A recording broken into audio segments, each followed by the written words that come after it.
लोग लगातार 11 महीना से वहाँ पर बूढ़ा तालाब में आंदोलन किए। उसके बाद मौखिक आश्वासन पर हम लोगों का धरना स्थगित कराया गया था। माननीय मुख्यमंत्री जी से हम लोग मुलाकात भी किए, लेकिन आज तक हम लोगों को अनुकंपा नियुक्ति नहीं मिला। ये बताएं कि आपके अध्यक्ष अभी क्यों नहीं है? हमारी प्रांताध्यक्ष भाग गई।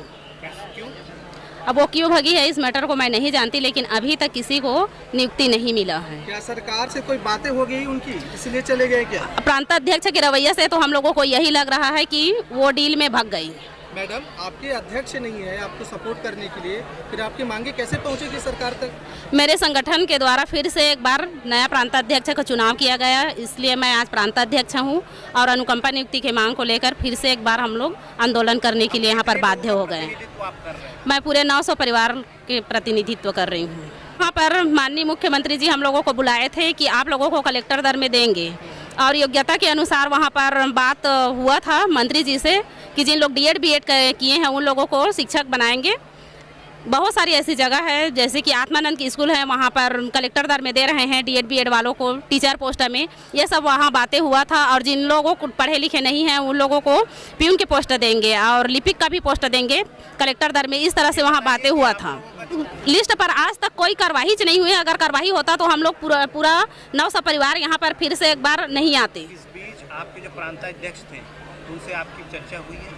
हाँ, चर्चा हुई है। प्रांताध्यक्ष हम लोगों के जितने लोग हैं सबके नंबर को वो ब्लैक लिस्ट में डाल दी। 1-2 बार उनसे बातें हुई, वो बोली कि मैं लिस्ट दी हूँ सभी लोगों का, लेकिन जब हम लोग उनसे सवाल करते गए तो हमारी प्रांताध्यक्ष सभी लोगों का नंबर को ब्लैक लिस्ट में डाल दी।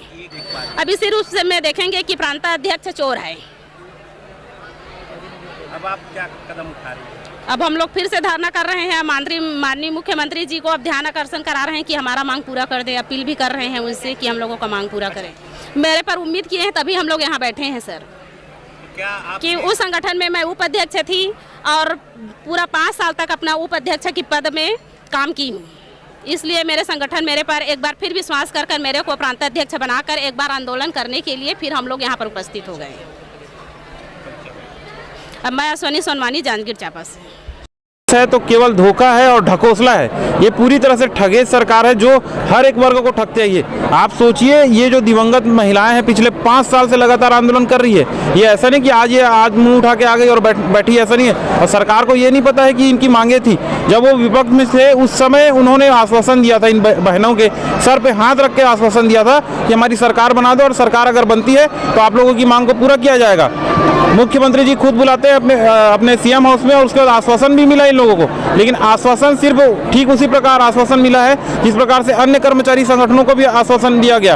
आज मैं आपको बताना चाहूँगा, रोजगार सहायक जिनको छत्तीसगढ़ में 5,000 6,000 मिलता है, मध्य प्रदेश में 18,000 रुपये मिलता है। एक ही काम के लिए, एक ही प्रकार की योजना के लिए हमारे साथियों को छत्तीसगढ़ में कम वेतन दिया जाता है। रसोइयों की बात करें 2,000 रुपये भी उनको वेतन नहीं मिलता, और मध्य प्रदेश में 4,000 रुपये से अधिक वेतन मिलता है। इतना साधन संपन्न राज्य होने के बाद भी एक छोटी सी मांग, बताइए इन दीदियों का जो हस्बैंड थे वो चले गए, इनके सर के ऊपर से, इनके बच्चों के सर के ऊपर से उनके पिताजी का साया छूट गया।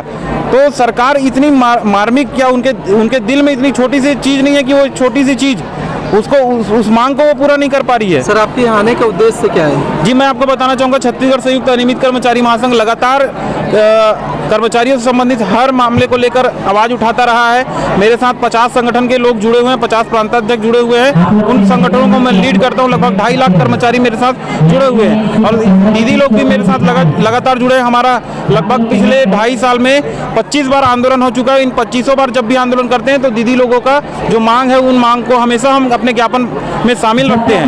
तो इसलिए हम आज भी जो है इनका समर्थन में आए हुए हैं।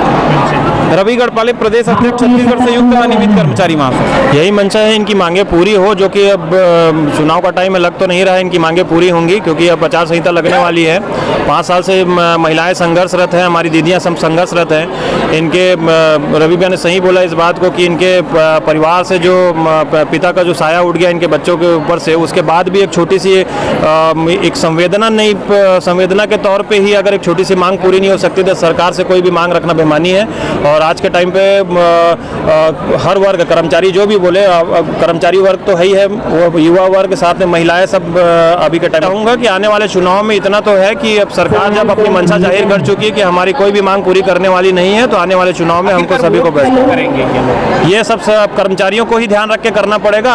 कर्मचारियों की एक बैठक होगी, उस बैठक में हम सब डिसाइड करेंगे आने वाले समय में। अपनी ओर से कभी और जब मौका मिला होगा कि तमाम संगठन में आप गए थे जी, इनकी बातें उसके माध्यम से सरकार तक पहुंचाने की कोशिश की? बिल्कुल, रवि भैया के माध्यम से और हमारे अपने छत्तीसगढ़ अनियमित कर्मचारी महासंघ के माध्यम से हमने हमेशा इनकी बात को पुरजोर तरीके से उठाया है। 75 पार तो सिर्फ एक मुंगेरी लाल के सपने हैं, वो बोला जाता है, क्योंकि धरातल पे अभी कुछ नहीं है। धरातल पे जब दिखेगा तब सबको समझ में आ जाएगा कि 75 पार होता है कि 17 में सिमट जाते हैं। ये सब चीज़ें सब बात की बात है, समझ में आएंगी। अभी चुनाव का समय है, सभी को अपनी बातें रखने का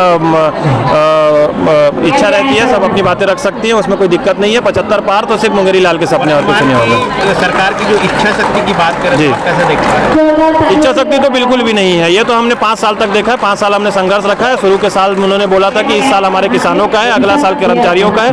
वो आज भी हम उसके लिए संघर्षरत हैं। और चुनाव का समय भी आ गया है, 10 तारीख से ऐसा सुनने में आया कि 10 तारीख तक वो लग जाए, आचार संहिता लग जाए।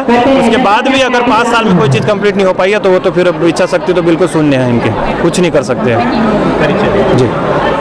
सौरभ मिश्रा, छत्तीसगढ़ संयुक्त कर्मचारी संघ महासंघ का कार्यकारी प्रदेश अध्यक्ष।